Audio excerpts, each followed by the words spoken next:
My name is Tony Saich, and I work at the Ash Center for Democratic Governance and Innovation. Well, the first time I went through the area where Yantian is situated, which is just over the border from Hong Kong, it was in 1976, and that was when I was in China as an exchange student through the British Council scholarship scheme. And in those days, it was our traditional image of old Asia. It was water buffalo, it was paddy fields, it was looking as if time had stood still for 100 or 200 years. It was an extraordinary experience. Maybe almost 20 years later, I went back, and suddenly I couldn't find the arable land. I couldn't see the water buffaloes, I couldn't see the paddy field. And what was there in its place was a burgeoning, fast-developing industrial manufacturing zone. So that's what piqued my interest, and I thought it was a good way of telling a story about the China that I first saw in 1976 and the China we see now today in 2012. We've all heard about what people call the China miracle, this tremendous growth over 2 or 3 decades of 10% plus.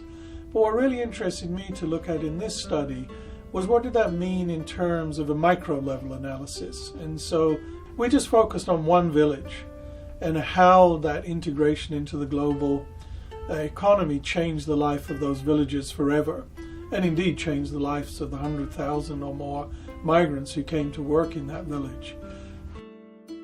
The collective ownership of land was crucial for the development of the Yantian economy.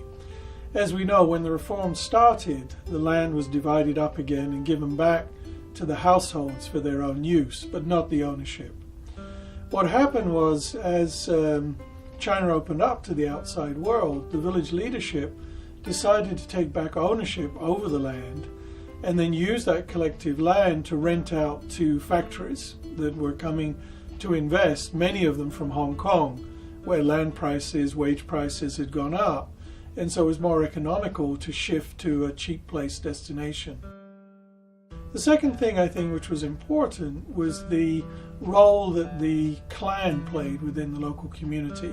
There's one family really dominates all aspects of life in the village, and that's the family called the Dungs. And they had another 3,000 family members who'd left China, and they encouraged many of those to come back and reinvest in the village once the opportunity was there. Because unlike some villages towards central China or in the north of China, where already the collective had investment funds, the village of Yantian did not. So the only way it could begin to kickstart its economy was by bringing in that capital from outside. Yantian was able to integrate its own development to the demands of the emerging global economy. So at its peak, it had over 400 foreign invested enterprises based within the Yantian village, all using this collective land and drawing in massive numbers of migrant labor. At its peak, there were 150,000 migrants working in Yantian. And remember, there's only barely under 4,000 registered inhabitants of the village itself. So a lot of the wealth was actually built on cheap migrant labor coming in to work on cheap land that had been recollectivized by the village. Well, looking forward, the village of Yantian faces challenges which are economic, which are social, and also political. On the economic side, it's very clear that the costs of production are going up. Wages are going up, input factors are going up, and of course then there's been the global financial crisis, which has led to a drop in demand for what was essentially an export-dominated local economy. At the moment, the village elections are tightly controlled to only those who have official registration in the village, which, as I said, is about 3,500 or so inhabitants. And the migrants themselves do not vote in that process. And so again, there's, over time, it seems to me, there's going to become political challenges of will that group, which are in some ways see themselves as social outcasts, are also now political outcasts, and will that lead to them demanding more political voice in the terms of the future development of the village? And this is not a problem just for this one village of Yantian. This is something which is occurring all over China as hundreds of millions of people move away from their rural roots and settle in new urban or quasi-urban locations.